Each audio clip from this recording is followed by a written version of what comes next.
Hola tropa, bienvenidos a un nuevo tutorial sobre las tropas aerotransportadas estadounidenses durante la Segunda Guerra Mundial.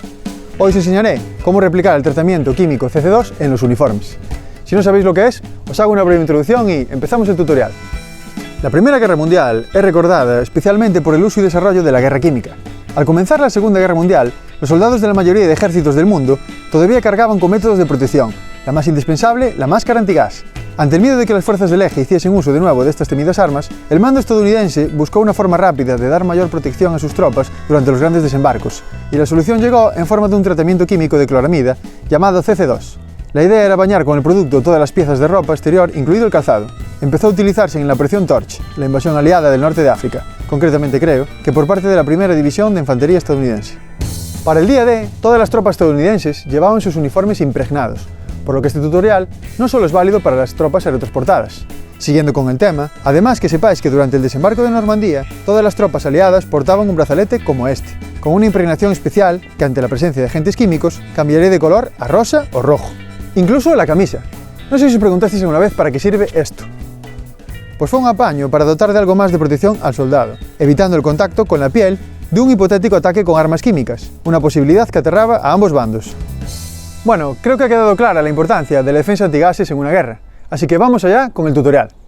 Para ello necesitaremos vaselina, que le dará aspecto oscuro y húmedo al uniforme, una esponja para aplicarla y polvos de talco para replicar los restos del agente químico que quedaban en dobladillos, bolsillos. Para ello tengo aquí una réplica del M42 At the Front.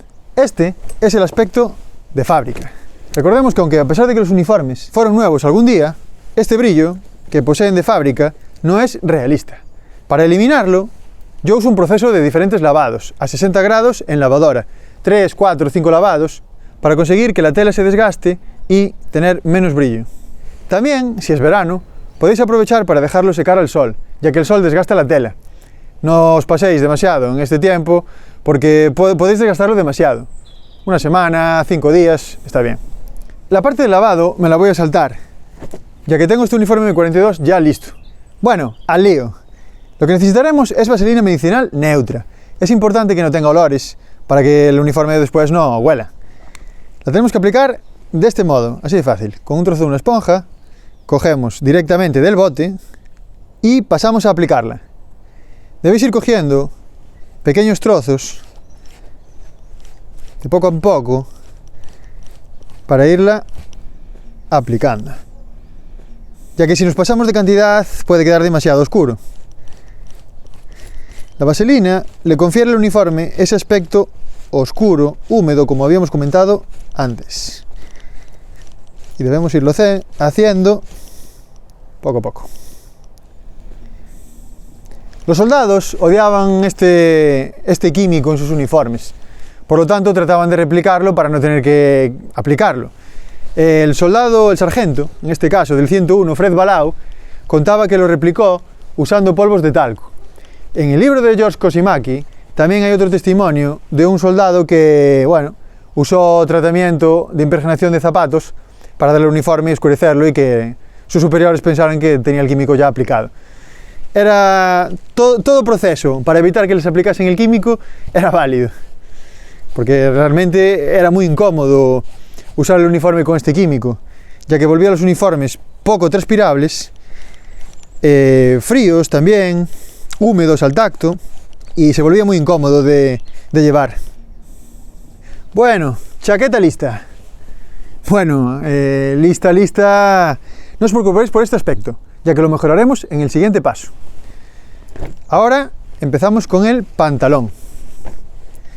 Relativo a la vaselina, hay una anécdota un poco graciosa que espero que vosotros podáis evitar tras mi experiencia.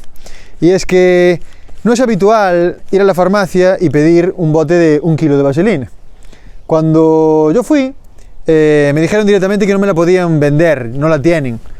No sé cuál es el motivo ni la razón, pero nada que no podéis solucionar por internet buscando por vaselina medicinal de 1 kilo. Es muy fácil de localizar. Así que eso, evitaos ir a la farmacia a pedir 1 kilo de vaselina, ya que no os la van a vender.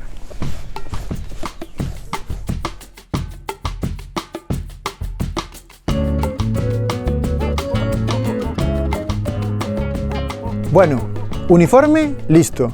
Siguiente paso será aplicar calor para mezclar la vaselina con las fibras textiles. Antiguamente lo hacía con un secador del pelo, pero era un incordio porque cada cierto tiempo había que parar ya que se sobrecalentaba, tardabas mucho tiempo, se te cansaba el brazo, hasta que descubrí un invento genial. La secadora.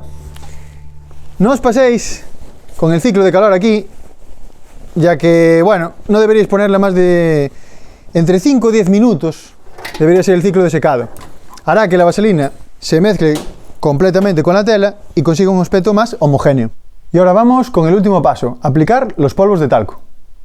Esto es muy importante porque replica los restos del químico que quedaban en el borde de los bolsillos, zonas de costura, etc. Es muy fácil. Con el mismo talco se aplica echando un poquito de polvo, por ejemplo en este caso en el borde del bolsillo, y para fijarlo a la chaqueta usamos un poquito más de vaselina. Se frota de esta manera, tan fácil, y queda este resultado que, bueno, como siempre decimos, los pequeños detalles importan. Añadimos un poco más y volvemos a hacer el mismo proceso. Tomamos un poco de vaselina y lo aplicamos de este modo. Y este es el resultado. Replica bastante bien, bueno, esos restos químicos, como comentamos, que dejaba el agente. El sistema del talco no es algo permanente. Es una cosa que, bueno, con el paso de las recreaciones, la lluvia, simplemente el uso, se va a ir yendo, es un paso que va a haber que repetir varias veces. Entonces, a ver, para los más atrevidos hay la posibilidad de usar pintura blanca directamente, con un paño, aplicarla en muy pequeñas dosis de la misma manera, frotándolo en bordes de bolsillos, costuras, etc. Ahí sí que será completamente permanente. Depende de cada uno. Si os veis con la paciencia de repetir el proceso después de cierto tiempo, bueno, este proceso siempre será reversible para el traje, y el otro, pues, la verdad que no. Este es el que yo ya preparé con pintura y que queda el efecto, bueno, del resto químico CC2 de manera permanente. Como podéis ver en las diferentes costuras, diferentes partes, pues queda estas zonas con pintura blanca. Veréis que queda un poco pegajoso y soy consciente de que la capa de vaselina hará que la tela transpire peor, pero es que precisamente los soldados odiaban este tratamiento por eso, porque hacía que las ropas fuesen frías, pegajosas, rígidas y además olían mal. Y en caso de calor, al revés, no dejaba transpirar y daba calor. Mientras no recibiesen otra orden, los soldados debían conservar todo el tiempo sus uniformes tratados, pero en cuanto pudieron, o incluso antes de que se lo ordenasen, muchos lavaron su ropa de forma improvisada, o en el mejor de los casos, se hicieron con un uniforme nuevo. Y este es el resultado final. Como podéis ver, el aspecto cambia mucho, sobre todo si lo comparamos con otro M42 recién sacado del paquete. Aquí podéis ver, pues, una diferencia abismal. Y hasta aquí el tutorial de hoy. Os animamos a que utilicéis este tratamiento CC2 en vuestros uniformes, porque como solemos decir, los detalles importan. Como he dicho antes, es un proceso personal en el que he usado una serie de productos que a mí me han resultado más efectivos, pero podéis usar otro tipo de productos que os vengan mejor o que penséis que pueden ser buenos también para simular el efecto. Y hasta aquí este tutorial. Si os ha gustado, darle like, suscribíos, dejadnos en comentarios cualquier tipo de duda o aclaración que necesitéis y nos vemos en el siguiente. ¡Rompan filas!